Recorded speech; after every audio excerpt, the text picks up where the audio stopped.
करने को दे आकार बढ़ा। ये मौका है गवाना नहीं, तू कदम बढ़ा। हे सुन ले अपने दिल की आवाज को, कहता क्या है तू समझ भी जा। ये राह है जो तू ढूंढ रहा, वो मंजिल है तू पाले। वो डर को पीछे छोड़ हौसलों से भरा, जीत की और कदम बढ़ा। तू रहनुमा, तू सबका सखा, तू हर दिल को दिल से तेरा एक ही धर्म, करना ऐसा करम, पानी मंजिल तुझे तोड़ भरम। तेरी खुशी इसी में ले गरीबों के गम, तेरे सिवा जहां में दूसरा नहीं कोई हमदम। ये तेरा है, एक ही बना है जग में प्यार का फूल खिला। ये मौका है गवाना नहीं, तू कदम बढ़ा।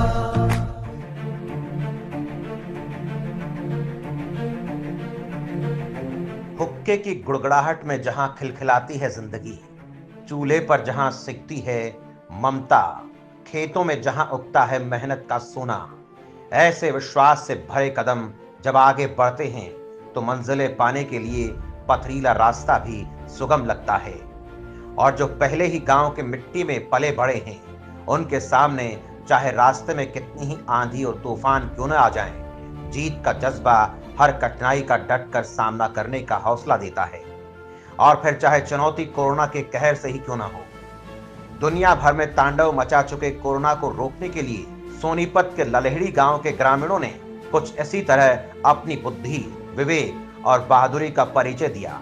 गांव की हरियाली को कोरोना के सूखे से बचाने के लिए सबसे पहले ग्रामीणों ने पूरे गांव को सैनिटाइज करवाया, फ्री में मास्क बांटे, गरीबों और मजदूरों के लिए 2 वक्त की रोटी का फ्री में इंतजाम किया गया। गांव के बाहर एकांतवास की व्यवस्था की गई। 2 गज की दूरी के साथ साथ स्वच्छता का महत्व समझाया गया।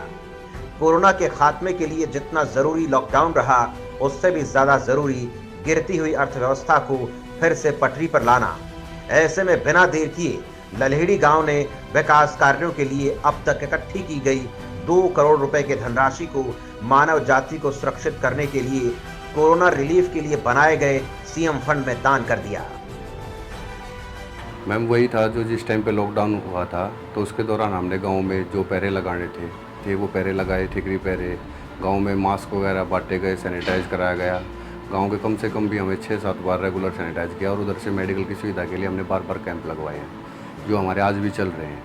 वो चलते हुए कल भी हमने कैंप लगाया, जिसमें 3 बंदे पॉजिटिव मिले।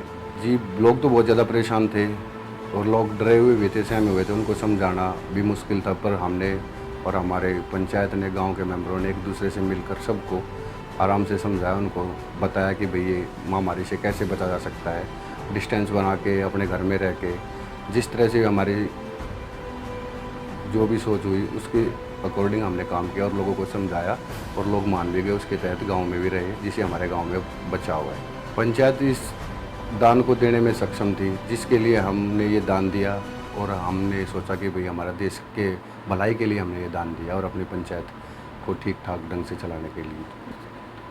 तकरीबन गांव वाले सभी साथ थे। कोई भी इस बीमारी से लड़ने के लिए हर आदमी ने अपना सहयोग दिया है। गाँव के छोटे से लेकर बड़े तक सैनिटाइज कराने में भी, और भी कोई काम था, किसी को जो काम हम सौंपते थे वो गांव वालों ने हमारा भरपूर साथ दिया उसके लिए। प्लान हुआ था मैम उस टाइम पे हमारी हरियाणा सरकार ने गाइडलाइन एक सॉफ्टवेयर चालू किया था। उसके माध्यम से हमने लोगों के रजिस्ट्रेशन किए। रजिस्ट्रेशन करने के बाद हमारे BDPO साहब थे, जो भी हमारे यहाँ से प्रशासन के आदमी थे, उनसे हम कांटेक्ट में रहे।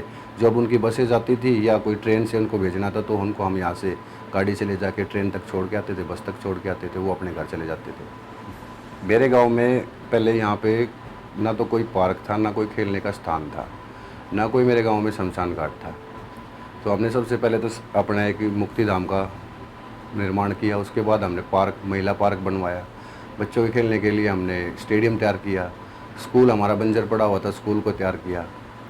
स्कूल में एक हमारे गांव में 2 स्कूल, एक प्राइमरी स्कूल, एक मिडिल स्कूल। मिडिल स्कूल को हमने पूरा डेवलप करके उसमें पानी की व्यवस्था, लाइट की, अंदर से जितना भी वो दरवाजे टूटे हुए थे, कुछ भी था, वो सारा क्लीन करके स्कूल को बना दिया था। उधर से हमने प्राइमरी स्कूल में 2 ही कमरे थे, वहाँ भी कमरे बनवा के लेटरिन बाथरूम बनवा के सब उसको ओके कर दिया। इस महामारी को देखते हुए जिम्मेदारी तो हमारी ही बनती थी, सारी पंचायत की थी जिम्मेवारी, क्योंकि उस टाइम पे हम सबको रोकना और उनको समझाना बहुत बड़ा लक्ष्य था। तो ये तो बहुत बड़ी जिम्मेदारी थी जो हमने अपने ढंग से निभाई और प्रशासन की मदद से निभाई। एक ग्रामीण के लिए उसके गांव का मान सम्मान सबसे ज्यादा महत्वपूर्ण होता है और गांव के माथे का तेजस्व तभी बरकरार रहता है जब पंचायत के साथ साथ समस्त ग्रामीण हर परिस्थिति में कंधे से कंधा मिलाकर चलता है और इन्हीं कंधों से एक ऐसा सुरक्षा चक्र बनता है जो कोरोना की गति को थामने में अहम भूमिका अदा करता है और यही शूरवीर कोरोना वॉरियर्स कहलाते हैं। मैडम लाइफ पूरी एक तरह से पूरी ही चेंज हो गई थी। जैसे कि जैसे घर से बाहर निकलना बड़ा मुश्किल हो गया था, तो और ना एक दूसरे के घर पे जा पा रहे थे, ना कुछ काम कर पा रहे थे। तो उसकी वजह से सारा काम धंधा व्यापार वगैरह खेती बाड़ी सब एक तरह से बंद ही हो गई थी। तो उसकी वजह से बड़ी प्रॉब्लम्स आई। मैडम पंचायत ने रेगुलर डे बाय डे जैसे हर वीक 2 से 3 बार सैनिटाइज हुआ गांव में और सबको बताया गया भाई कि सोशल डिस्टेंसिंग रखो या अपना हाथ सैनिटाइज़र से वॉश करो, डेटॉल से हाथ धो और किसी के संपर्क में ज़्यादा मत जाओ। थोड़ा सा इस तरीके का सरपंच साहब ने भी काफ़ी मेहनत की और सेक्रेटरी साहब ने भी बताया भाई कि थोड़ा सा दूरी बना के रखो। लोगों को बताया गया, समझाया गया। पंचायत बैठी जैसे सोशल डिस्टेंसिंग में बैठे गए, बताया गया उनको। तो इस तरीके से काम हुआ पंचायत में कि भाई सरपंच पढ़े लिखे थे तो लोगों को समझा पाए तो उनको समझ में भी आई बात, उन्होंने मानी भी उस बात को भाई कि ऐसे ऐसे प्रॉब्लम है तो उस चीज़ को थोड़ा सा हैंडल किया जाए और सरपंच की बात भी मानी जाए क्योंकि वो तो सभी के ऊपर पड़ी हुई है बात। तो हम लोगों ने बात मानी। हम लोगों को गर्व होता है कि भाई हम जैसे पंचायतों में रहते हैं तो हम लोगों ने इतना दान दिया, हमारी पंचायत ने इतना दान दिया और गर्व होता है इस चीज़ पे कि हम लोग इतना दान कर पाए। जैसे पढ़ी लिखी पंचायत थी, पढ़े लिखे सरपंच थे, कुछ पढ़े लिखे लोग थे, उनकी वजह से ये सब पॉसिबल हो पाया। तो इस चीज़ के लिए थोड़ा गर्व ही होता है। पंचायत ने जी 3-4 बार तो सैनिटाइज़र करवाया पूरे दोनों गांवों में और युवा का हमारे साथ पूरा साथ था। हमारे सेक्रेटरी साहब का भी बहुत सहयोग था इसमें और काम के छोटे बच्चों का भी पूरा सहयोग था। जागरूक पहले कर देते थे जी, 1 दिन पहले अब भाई कल सैनिटाइजर होएगा। कोरोना जहां ग्रामीणों के लिए एक चुनौती बना हुआ था तो वहीं सरकारी अधिकारियों की राह भी आसान नहीं थी। लोगों को कोरोना के डर से बाहर लाना, जागरूक करना, सरकारी योजनाओं को गांव-गांव तक पहुंचाना आसान नहीं था। लेकिन अगर गांव का सरपंच शिक्षित हो, सक्षम हो तो उम्मीदों के विकास को राह पकड़ने में समय नहीं लगता। एक्चुअल में उस टाइम पे पोजीशन ऐसी थी, सभी लोग डर रहे थे कि पता नहीं क्या होगा क्या नहीं होगा, इस तरह से परिस्थितियां बनी हुई थी। लेकिन हमने देखा कि एज ए लास्ट फर्स्ट हम तो है पब्लिक के नौकर। एक पब्लिक के नौकर होने के नाते हमने पब्लिक को ही अहमियत देना प्रेफर समझा और ज़ोर शोर से काम किया। जैसे मज़दूरों को, प्रवासी मज़दूर थे, सरकार द्वारा बस मंगाई गई, उनको वहाँ से भेजा गया। तो वो सारा जो मैनेजमेंट था हमारा ही था, वो हमारे स्टाफ द्वारा, वीडियो साहब द्वारा उसमें रातों रात काम किया गया। गर्व तो होता है, एक ऐसी पंचायत के साथ जुड़े हैं, लेकिन गर्व हमें होता है अपने अधिकारियों के ऊपर भी, क्योंकि फर्स्टली हमारे अधिकारी ने हमसे ये चीज़ डिस्कस की थी। अगर भाई ऐसे ऐसे देश में देखो अर्थव्यवस्था का संकट है, अगर पंचायतें दान देना चाहें तो गवर्नमेंट का प्रोसीजर आया था, अगर दान देना चाहे तो दे सकते हैं। तो ये सरपंच साहब पहले से तैयार थे, ललेड़ी भी तैयार थी। तो अर्थव्यवस्था का संकट था, एक भूखमरी की कगार पे देश पहुंच सकता था। तो हमें उचित लगा कि भाई क्यों ना हम भी पंचायत फंड से कुछ ना कुछ रिलीफ फंड में दें। नहीं, पढ़ी लिखी पंचायत के साथ ही तो ऑटोमेटिक अपने आप ही आसान हो जाता है। एक किसी चीज़ को समझाना पड़ता है और एक आदमी अपने आप समझ जाता है, उस चीज़ में बहुत फ़र्क होता है। तो कोई ज़्यादा मुश्किल का सामना नहीं आया उसमें। ईजिली कोऑपरेट है सरपंच सचिव की, कोई ऐसी दिक्कत वाली बात नहीं है। हमारे संविधान में त्रिस्तरीय शासन व्यवस्था है और संकट के समय में हर स्तर के सहयोग से ही शासन तंत्र चल पाता है।